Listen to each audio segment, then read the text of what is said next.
What if the only thing standing between you and the life you want is a lack of talent, luck, or opportunity, but the habit of overthinking?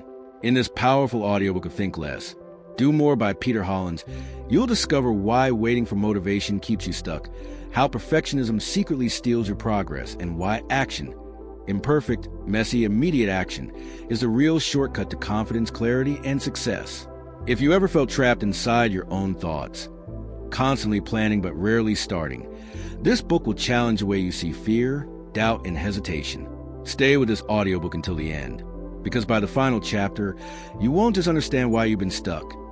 You'll know exactly how to break free and become a person who moves, decides, and wins. In Action Bias, The Cure for Overthinking from Think Less, Do More by Peter Hollins, the story begins with a simple but painfully relatable scene. A person standing at the edge of a decision, maybe starting a business, going to gym, sending an important email, thinking, planning, researching, and waiting for the perfect moment. Days pass, then weeks. Nothing changes except the growth of anxiety.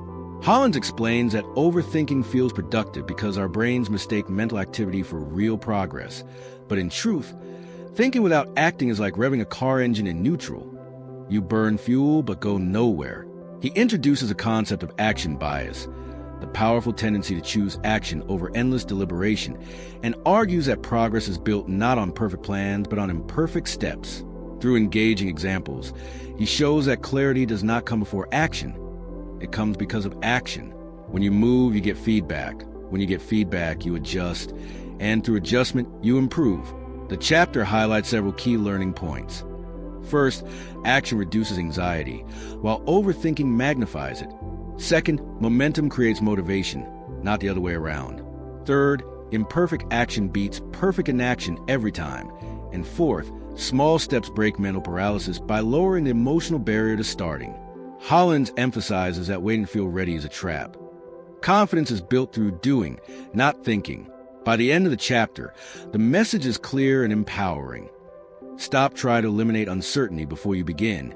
Instead, begin and let movement dissolve uncertainty. Action is not just a productivity tool. It is the antidote to mental stagnation and the gateway to real change.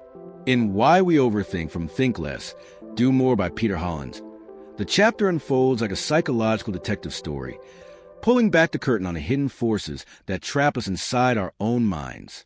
Hollins paints a vivid picture of someone lying awake at night, replaying conversations, predicting worst-case scenarios, and mentally rehearsing outcomes that may never happen. It feels responsible. It feels intelligent. But beneath that constant analysis lies something deeper: fear. He explains that overthinking is not a sign of high intelligence or careful planning. It is often a defense mechanism. Our brains evolved to scan for danger, to anticipate threats, and to avoid mistakes because, in ancient times, mistakes could mean death.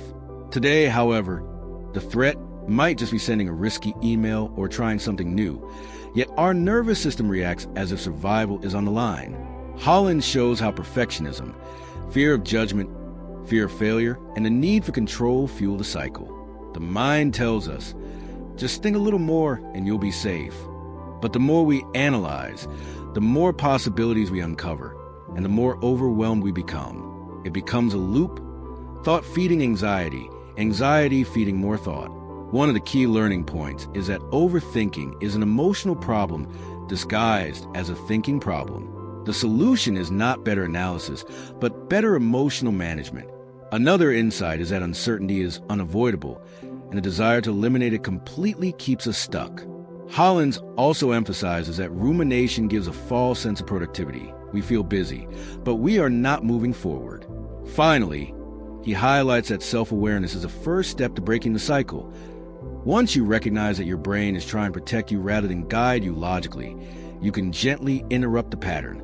By the end of the chapter, the reader understands that overthinking isn't a flaw. It's a survival instinct working overtime in a modern world. The real power comes from recognizing the pattern, accepting uncertainty, and choosing action despite discomfort. When you stop trying to think your way to certainty, you free yourself to live, decide, and move forward with courage instead of caution. In The Psychology of Inaction from Think Less, Do More by Peter Hollins. The chapter reads like a behind-the-scenes tour of the human mind at the exact moment it chooses to do nothing. Hollins opens with a scene we all recognize, a person staring at a to-do list, fully aware of what needs to be done, yet somehow frozen, scrolling, reorganizing, waiting for the right mood. It's not laziness, he explains. It's psychology. Inaction often feels safer than action because action carries risk. Risk of failure, embarrassment, rejection, or discovering we're not as capable as we hoped. Our brains are wired to conserve energy and avoid threats. So when a task feels uncertain or uncomfortable, the mind quietly whispers, later. That whisper is powerful. It disguises avoidance as patience, delay as preparation. Hollins dives into how fear, overwhelm, and decision fatigue quietly stack the odds against movement. When a task feels too big, the brain interprets it as a threat. When there are too many options, it chooses none. When we made too many decisions already, we default to the easiest path, which is often inaction. One of the key learning points is that inaction reduces short-term discomfort but increases long-term regret. Avoiding a hard conversation feels relieving today but stressful tomorrow. Another insight is that the brain prefers certainty over possibility, even if that certainty means staying stuck. We cling to familiar routines because they're predictable, not because they're fulfilling. Hollins also emphasizes that motivation rarely precedes action. Action creates motivation. Waiting to feel ready is often just another form of avoidance. Finally, he highlights the importance of lowering the activation energy, breaking tasks into tiny, manageable steps so the brain no longer perceives them as threats. By the end of the chapter, the illusion is shattered. Inaction is not harmless neutrality. It is an active choice with consequences. The story shifts from frustration to empowerment as Hollins makes it clear that the antidote isn't dramatic transformation. It's small, immediate movement. When you understand that your brain is wired to protect comfort, you stop blaming yourself and start outsmarting the system. The moment you take even the smallest step, you interrupt the psychological loop and reclaim control. Inaction may feel safe, but action is what sets you free.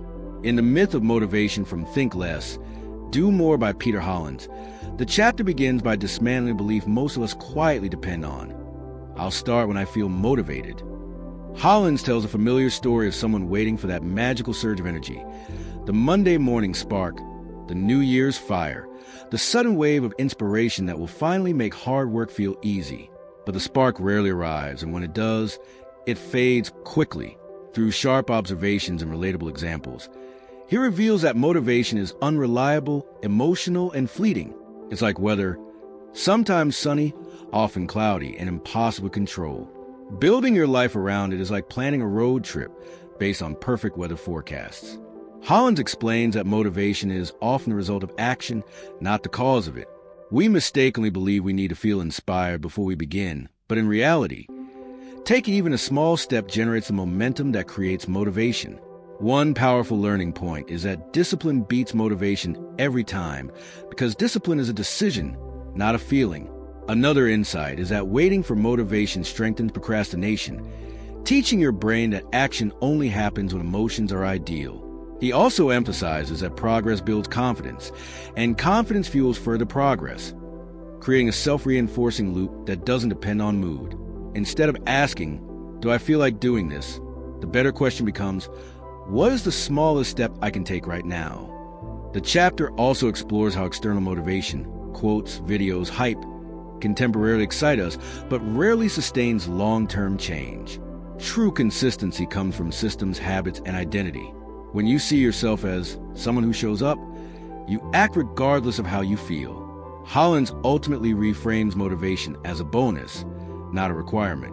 The empowering conclusion is clear. Stop chasing inspiration and start building routines. When you act without waiting for emotional permission, you free yourself from the ups and downs of mood. Motivation may light the match, but discipline keeps the fire burning. In Build Momentum with Small Steps from Think Less, Do More by Peter Hollins, the chapter unfolds like the story of a stalled train that refuses to move, not because it's broken, but because it's trying to leap forward at full speed from a dead stop. Hollins paints a picture of someone standing at the base of a mountain-sized goal. Write a book, get fit, start a business, change careers. The goal feels exciting in theory, but overwhelming in reality. The mind zooms out too far, sees the entire climb at once, and panics. So nothing happens. Days pass. Guilt grows. The mountain gets taller. Hollins then introduces a deceptively simple truth. Momentum is not built through giant leaps. It's built through tiny, almost laughably small steps. Just as a train requires the most energy to start moving, but far less once it's rolling, our brains resist big actions but accept small ones with far less friction. He explains that the real enemy is not difficulty, it's resistance. Big goals trigger fear, doubt, and perfectionism, while small steps slip past the brain's defense system. One powerful learning point is that small actions reduce psychological resistance, making it easier to start. Another is that momentum creates emotional energy. Each completed step releases a sense of progress that fuels the next one. Hollins emphasizes that consistency beats intensity. Doing a little every day compounds into massive results over time. He also highlights that clarity often follows movement, meaning you don't need the entire plan figured out, just the next tiny step. By shrinking tasks to manageable pieces, write 1 paragraph, do 5 push-ups, send 1 email, you bypass overwhelm and build confidence through evidence of action. As the chapter progresses, the stalled train begins to move, inch by inch, until stopping feels harder than continuing. That's the magic of momentum. Once you're in motion, progress feels natural. Hollins leaves the reader with a liberating insight. Success doesn't demand heroic bursts of effort. It demands small, repeated acts of courage. When you focus on the next step instead of the entire staircase, you transform intimidation into action and hesitation into flow. Big achievements are simply the result of many small steps taken without overthinking. In The Power of Imperfect Action from Think Less, Do More by Peter Hollins, the chapter opens with a scene that feels uncomfortably familiar. Someone endlessly polishing a plan, tweaking details, researching one more article, waiting for the moment when everything feels flawless. Hollins described perfectionism not as a strength, but as a beautifully disguised form of fear. We tell ourselves we're being thorough, strategic, careful, but beneath the surface, we're often afraid of being judged, failing publicly, or discovering our limits. So we delay, we edit, we hesitate, and in that hesitation, opportunities quietly pass us by. Hollins flips the script by showing that the real advantage doesn't belong to the person with the perfect plan. It belongs to the person who starts before they're ready. He illustrates how action, even when messy or incomplete, generates feedback, experience, and growth. Things no amount of planning can provide. One of the most powerful learning points is that perfection is an illusion that delays progress, while imperfect action creates real-world data you can improve upon. Another insight is that mistakes are not proof of inadequacy. They are proof of participation. Hollins emphasizes that confidence is built through repetition, not flawless performance. He also highlights that speed of execution often beats quality of intention. A mediocre idea launched today can evolve into excellence, but a perfect idea trapped in your head has zero impact. By taking imperfect action, you shift from theory to practice, from imagination to experience. As the chapter unfolds, the reader begins to see that waiting for perfect conditions is like waiting for calm seas before learning to sail. You'll never leave the shore. Hollins encourages embracing discomfort, accepting early imperfections, and treating each attempt as a draft rather than a final verdict on your abilities. The ultimate message is freeing. Progress favors the bold, not the flawless. When you allow yourself to act imperfectly, you trade fear for momentum, doubt for learning, and hesitation for growth. Imperfect action isn't a compromise. It's the fastest path to mastery. In Stop Waiting for the Right Time, from Think Less, Do More by Peter Hollins, the chapter unfolds like the story of someone standing at a train station with a packed suitcase, watching opportunity after opportunity pass by because they're convinced the perfect train hasn't arrived yet. Hollins captures a quiet excuse we've all used.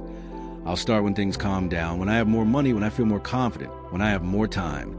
But that perfect alignment of circumstances never truly appears. Life doesn't pause to give us ideal conditions. Instead, it keeps moving, indifferent to our hesitation. Through relatable examples, Hollins reveals that waiting often feels responsible and strategic. But in reality, it's usually fear wearing a mask of logic. He explains that the idea of the right time is a psychological comfort blanket.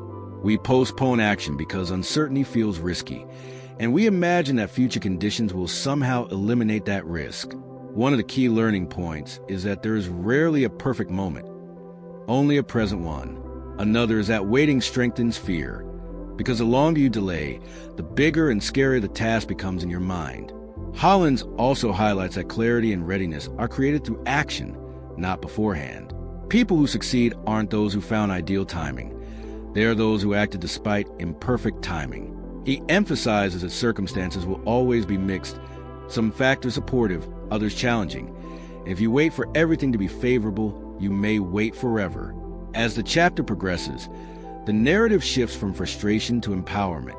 Hollins reframes readiness as a decision rather than a feeling. You don't wake up one day magically prepared. You decide that now is good enough. The powerful takeaway is that progress belongs to those who move while uncertain, not those who wait for certainty. By choosing action in the present moment, you interrupt the cycle of delay and prove to yourself that growth doesn't require perfection. The right time isn't a future date circled on a calendar. It's the moment you decide to begin.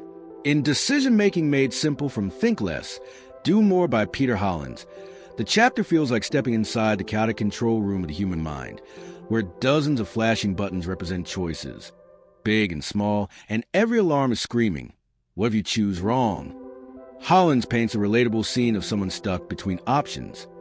2 job offers, 2 business ideas, even something as simple as which project to start first. Instead of clarity, they experience paralysis. They research endlessly, compare endlessly, imagine every possible outcome, and still feel uncertain. Hollins explains that the problem isn't a lack of intelligence. It's the false belief that there is one perfect choice that guarantees success and avoids all regret. That belief turns ordinary decisions into emotional minefields. He reveals that overcomplicating decisions often stems from fear of loss, fear of regret, and the desire for certainty in an uncertain world. One powerful learning point is that most decisions are reversible, yet we treat them as permanent life sentences. Recognizing this reduces pressure dramatically. Another insight is that more options don't create more freedom. They often create more stress. Simplifying choices, limiting information intake, and setting decision deadlines prevent endless analysis. Hollins also emphasizes the importance of defining your core values first. When you know what truly matters, decisions become filters rather than battles. Instead of asking, what if this goes wrong? The better question becomes, which option aligns most with who I want to become? As the chapter unfolds, Hollins encourages adopting a bias toward action once a reasonable amount of information is gathered. Perfection in decision-making is impossible because outcomes are influenced by factors beyond our control. The real skill lies not in choosing flawlessly, but in committing fully after choosing. A key takeaway is that confidence grows after decisions, not before them, through ownership and follow-through. By simplifying criteria, accepting uncertainty, and moving forward decisively, you transform decisions from sources of anxiety into stepping stones for growth. In the end, decision-making becomes less about predicting the future perfectly and more about trusting yourself enough to move forward and adjust along the way. In Overcome Fear and Doubt from Think Less, Do More by Peter Hollins, the chapter unfolds like the inner dialogue of a person standing at the edge of a leap, whether launching a project, speaking up in public, or making a bold life change, while 2 invisible voices argue inside their head. One whispers, what if you fail? What if they laugh? What if you're not good enough? The other quietly asks, but what if you grow? Hollins explains that fear and doubt are not signs you're incapable. They are signs you're stepping into something meaningful. The brain is wired to protect you from risk, and it treats social rejection, embarrassment, and uncertainty as threats. So it produces doubt as a defense mechanism. The problem isn't that fear exists. It's that we interpret as a stop sign instead of a signal of growth. Through engaging examples, Hollins shows how fear magnifies imagined consequences while ignoring potential gains. We catastrophize outcomes, replay worst-case scenarios, and allow doubt to distort our self-perception. One of the key learning points is that fear shrinks when confronted and expands when avoided. Avoidance temporarily reduces anxiety, but strengthens it long-term. Another insight is that doubt often appears before progress, because growth requires leaving familiar territory.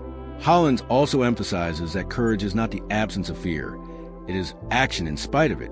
By taking small, repeated actions that challenge your comfort zone, you retrain your brain to see risk as manageable rather than dangerous. He highlights the importance of reframing failure, not as proof of inadequacy, but as feedback and data for improvement.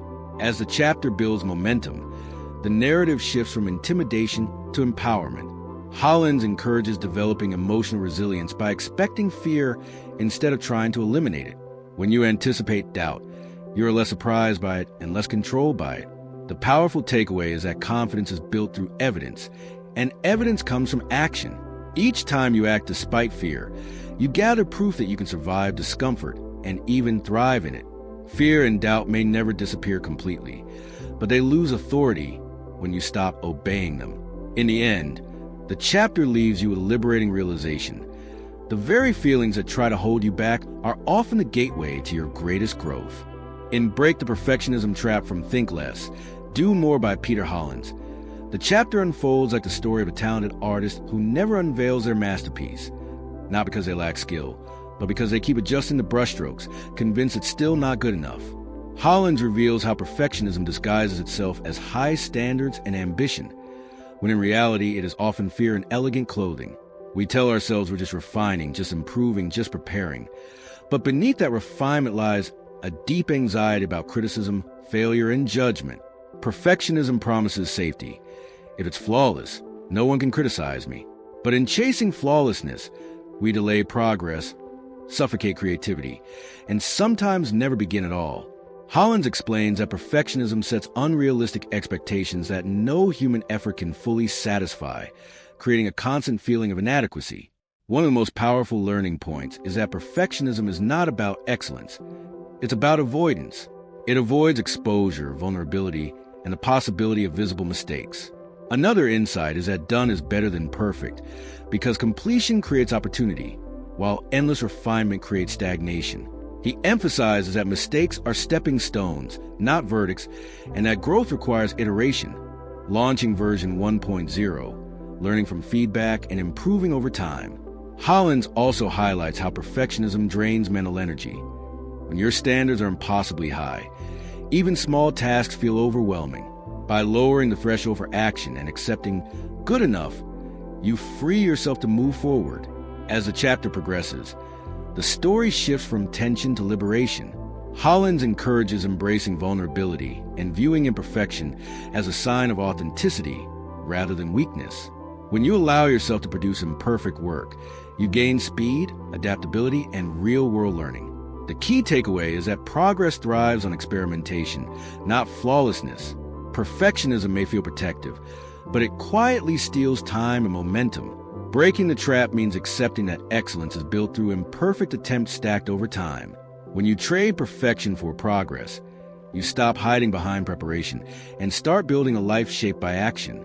In Habits That Drive Action from Think Less, Do More by Peter Hollins, the chapter unfolds like the story of two people chasing the same goal. One relies on bursts of inspiration, the other quietly builds small daily routines. Months later, the second person has moved miles ahead, not because they were more talented, but because their actions were automatic. Hollins explains that willpower is unreliable and motivation fluctuates, but habits are different. Habits are behaviors wired into your routine so deeply that they require little debate or emotional energy. Instead of fighting yourself every day about whether to start, you simply begin. The real secret to consistent action isn't stronger discipline in the moment. It's smarter systems that reduce the need for discipline altogether. Hollins dives into how habits remove friction. When an action becomes part of your identity, I am someone who writes daily, or I am someone who exercises, it stops feeling optional. One key learning point is that action-driven habits eliminate decision fatigue. You don't waste mental energy choosing whether to act because the choice was made long ago. Another insight is that environment shapes behavior more than motivation does. By designing your surroundings, placing your gym clothes out, keeping distractions away, setting clear cues, you make action easier than inaction. He also emphasizes that small, repeatable habits compound over time. creating results that seem dramatic but are actually built on tiny daily commitments. Rather than chasing big, dramatic change, Hollins encourages focusing on consistency and building streaks that strengthen your self-image. As the chapter builds momentum, the message becomes clear. Habits transform action from a struggle into a standard. The brain loves patterns, and once a productive behavior becomes habitual, resistance fades dramatically. The powerful takeaway is that success is less about intensity and more about automation. When you build habits that drive action, you no longer depend on mood, inspiration, or perfect timing. You move because it's what you do. Over time, these small automatic behaviors shape not just your results, but your identity, turning action from something you force into something you naturally embody. In Eliminate Mental Clutter from Think Less, Do More by Peter Hollins, the chapter opens with the image of a desk so crowded with papers, notes, and half-finished tasks that there's barely space to work. Then Hollins gently reveals that this messy desk is a metaphor for the modern mind. Our thoughts are stacked with unfinished decisions, unresolved worries, constant notifications, and an endless stream of information. We try to focus, but our attention keeps bouncing from one mental tab to another, like a browser with 50 windows open. The problem isn't a lack of ability, it's overload. Hollins explains that mental clutter drains energy because every unfinished thought quietly demands attention, creating background stress that makes action feel heavier than it should. He shows how overconsumption of news, social media, opinions, and even self-help advice can crowd out clarity. One powerful learning point is that clarity is not created by adding more information, but by removing distractions. Another insight is that unfinished tasks occupy mental bandwidth, a phenomenon often called the Zygarnik effect, where incomplete work lingers in your mind and steals focus. Hollins emphasizes the importance of externalizing thoughts, writing them down, creating clear task lists, and setting defined priorities, so your brain can stop trying to remember everything at once. He also highlights that simplification increases speed. When you reduce options, commitment, and noise, decision-making becomes faster and action becomes lighter. As the chapter progresses, the mental desk begins to clear. Hollins encourages setting boundaries around information intake, decluttering physical spaces, and limiting daily priorities to what truly matters. The key takeaway is that a clear mind fuels decisive action. When distractions are reduced and priorities are defined, you no longer feel scattered, you feel focused. Eliminating mental clutter isn't about becoming minimalist for aesthetic reasons. It's about freeing cognitive space so your energy can be directed toward meaningful progress. When you clear the noise, you create room for movement, and in that space, action becomes natural instead of forced. In Focus on What Actually Matters from Think Less, Do More by Peter Hollins, the chapter begins with a powerful image. Someone running all day, exhausted by evening, yet strangely unfulfilled. Their calendar is full, their notifications constant, their to-do list checked off. But the meaningful goal they care about hasn't moved an inch. Hollins uses a scenario to highlight a painful truth. Business is not the same as progress. We often get distracted by tasks that feel urgent but aren't important. Emails, minor edits, low-impact activities, because they give us quick wins and a sense of productivity. Meanwhile, the actions that truly move our lives forward, the uncomfortable conversations, the creative risks, the strategic decisions, are postponed because they require deeper focus and courage. Hollins explains that without clarity about what truly matters, we default to what is easiest or loudest. One of the key learning points is that not all tasks carry equal weight. A small number of high-impact actions often produce the majority of meaningful results. Another insight is that prioritization is an act of elimination, not addition. You must intentionally say no to distractions in order to say yes to what counts. He emphasizes that clarity reduces overwhelm. When you define your core goals and values, decision-making becomes simpler because you filter choices through what aligns with your bigger vision. Hollins also highlights the danger of reacting to life instead of directing it. When you constantly respond to external demands, you lose control of your own direction. As the chapter unfolds, the message becomes empowering. Focus is a choice. By identifying a few actions that genuinely contribute to long-term growth and dedicating consistent energy to them, you transform scattered effort into meaningful progress. The powerful takeaway is that true productivity is about impact, not activity. When you concentrate on what actually matters, you stop mistaking motion for achievement. Instead of spreading your energy thin, you invest it where it creates real change.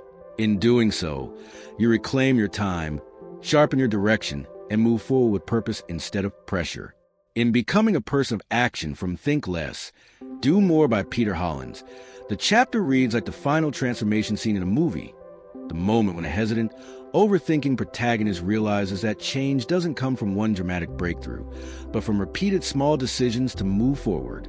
Hollins shifts the focus from individual techniques to identity. Up until now, the reader has learned about action bias, momentum, habits, and focus. But here, the deeper question emerges. Who are you becoming through your choices? He explains that lasting change happens when action is no longer something you try to do, but something you are. Instead of saying, I'm trying to be productive, you begin to see yourself as someone who takes action. That subtle identity shift changes everything. Hollins illustrates how identity drives behavior. When you believe you are a person of action, hesitation feels inconsistent with who you are. One key learning point is that identity shapes consistency more powerfully than goals do. Goals give direction, but identity fuels daily behavior. Another insight is that evidence builds identity. Every small action you take becomes proof reinforcing belief that you are capable and decisive. He also emphasizes that self-trust grows through follow-through. When you consistently do what you say you will do, even in small ways, you strengthen your confidence. Hollins encourages designing your life around action triggers, clear routines, immediate starts, and minimal overthinking, so that movement becomes your default response to opportunity or challenge. As the chapter concludes, the narrative feels empowering rather than intimidating. Becoming a person of action doesn't require perfection, fearlessness, or endless motivation. It requires commitment to starting, adjusting, and continuing. The powerful takeaway is that you don't wait to feel like a confident, decisive person. You become one by acting despite doubt. Each time you choose movement over hesitation, you reinforce a new identity. Over time, action stops feeling forced and starts feeling natural. And in that transformation lies the ultimate message of the book. When you redefine yourself as someone who moves forward, your life begins to move forward with you.